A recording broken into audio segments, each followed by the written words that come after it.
Shalom, shalom, bien-aimés dans le Seigneur. Rhapsodie des réalités du jeudi 15 août 2024. Notre thème d'aujourd'hui est soutenu par l'Esprit. Alléluia. Notre verset d'ouverture est tiré de Romains 8, verset 11.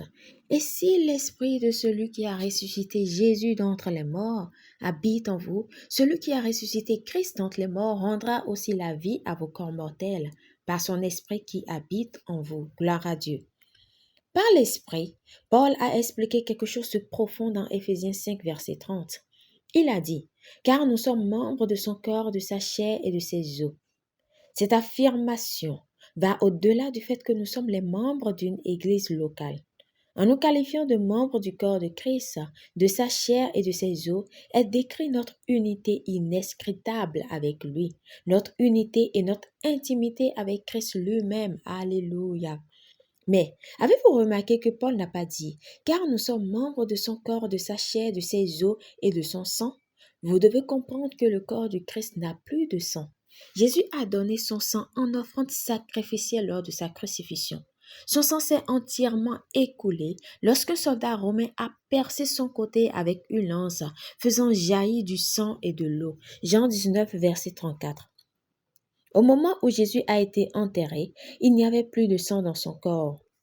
Cependant, le troisième jour, le Saint-Esprit est venu sur lui, a vivifié le corps mort de Jésus et l'a ramené à la vie. Par conséquent, le corps ressuscité de Jésus ne contient pas de sang, mais il est soutenu par la puissance du Saint-Esprit. Et tel il est, tel nous sommes aussi dans ce monde. 1 Jean 4, verset 17. Alléluia.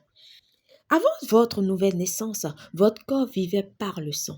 Mais maintenant que le Saint-Esprit vit en vous, même s'il y a du sang dans votre corps, votre subsistance est assurée par l'Esprit.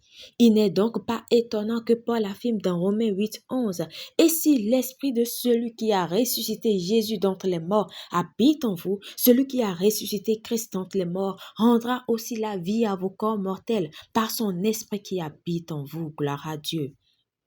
Souvent, vous devriez déclarer, « Je ne vis pas par le sang, je vis par le Saint-Esprit. » Par conséquent, le cancer, les troubles sanguins ou toute autre forme d'infection ne peut pas prospérer dans mon corps parce que je suis soutenu par le Saint-Esprit. Gloire à Dieu. Béni soit le nom du Seigneur. Prière. Cher Père, je te remercie pour le Saint-Esprit qui vit en moi et donne vie à chaque fibre de mon être, me faisant vivre maintenant dans la santé divine. Chaque partie de mon corps est vivifiée et fortifiée par ton esprit, du sommet de ma tête à la plante de mes pieds. Au nom de Jésus. Amen. Pour une étude approfondie, nous pouvons lire Romains 8, verset 11, 1 Corinthiens 6, verset 19 à 20, Galates 5, verset 25.